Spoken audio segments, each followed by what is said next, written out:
Alice in Wonderland. The story of the girl who fell down in a rabbit hole and discovered a whole new world. And if you've watched Synchronic, you'll realize that they are pretty similar.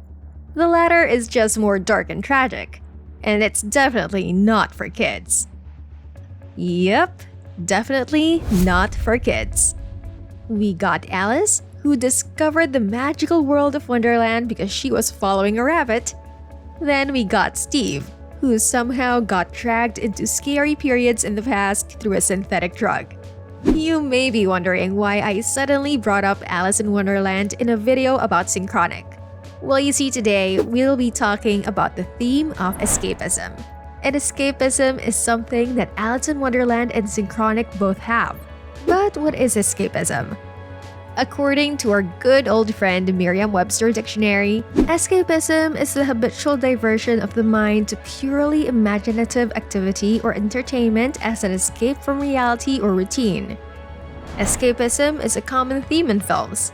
It can be seen in The Darjeeling Limited by Wes Anderson, Lost in Translation by Sofia Coppola, and now Synchronic by the infamous duo Aaron Moorhead and Justin Benson. Synchronic is a film starring Jamie Dornan, who is famous for playing the character of Christian Grey, and Anthony Mackie, who has become known for playing the Falcon in MCU. So, if you've already watched Synchronic, you'd know that almost all of the characters are escaping something. Escaping their tragic realities, their sadness, their loneliness, their dissatisfaction with life and whatnot. Now let's break down the film where we will be able to see the theme of escapism within each character. In the second half of the film, we realize that the gruesome deaths that we saw in the first half of the film were the results of the synthetic drug called Synchronic. Quick fact, synchronic is actually an adjective that means occurring or existing at the same time or having the same period or phase. The said drug literally transports people in a different time and place, distorting and hazing their view of reality. But it still allows them to move in a linear motion through time in their present reality. But they overindulged and it led them to their horrific deaths. A drug is a physical embodiment of escapism, whether in this film or in real life.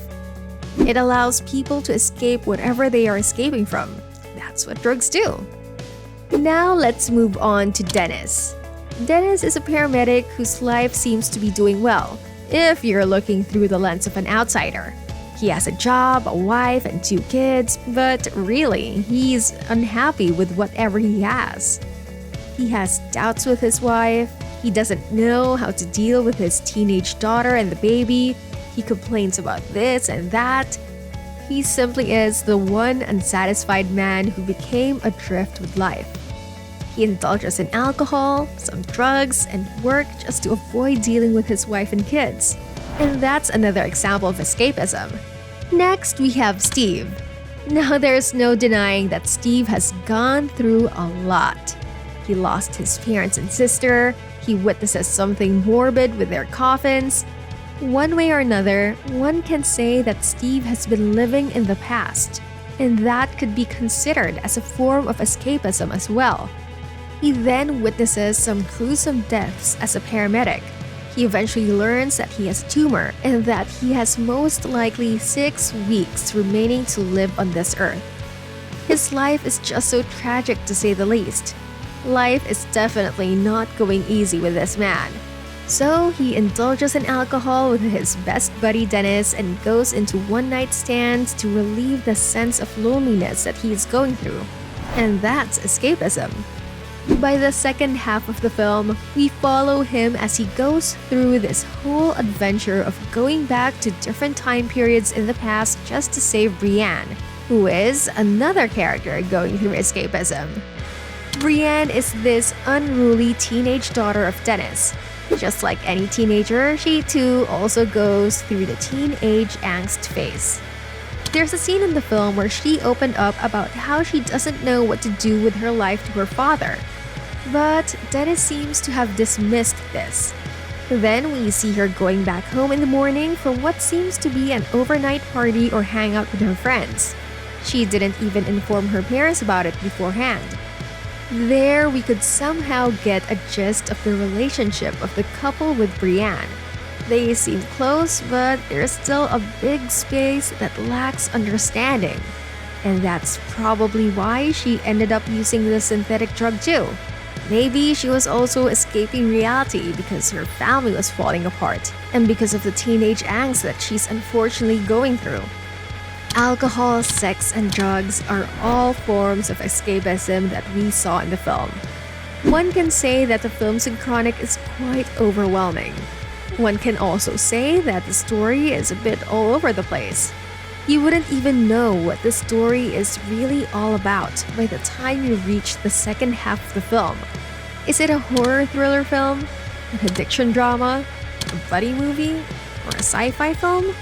Probably a bit of everything. That's why it's overwhelming. But I found it to be truly enjoying trying to figure out where the film is heading.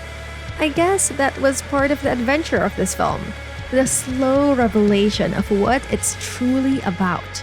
And there's no doubt that the film came strong with its central theme. In fact, the whole film seems to be an allegory to escapism. We saw the impacts of drugs. We saw how overindulging has its consequences. The film basically tells how escapism is never a solution. Sure, it's not wrong to escape from reality sometimes. Heck, if you ask me, it can really be overwhelming. And we deserve to take a break from everything life has thrown at us. We're humans and we have limitations. In fact, the whole idea of cinema and films leans towards escapism.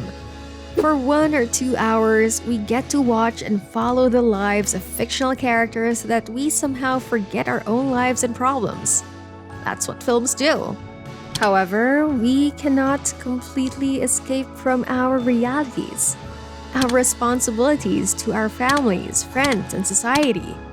Most of us, if not all of us, have no other choice but to move forward and face the music that we call life. And that concludes our video for today. Thank you so much for tuning in. If you have enjoyed this video, please do leave a like and comment. Maybe you have insights that we missed in our analysis. Or maybe you want us to review your favorite movie next. Don't be shy and let us know. And don't forget to subscribe and click on the notification bell to be up to date on our movie musings here on Flick and Chips. See you in the next one!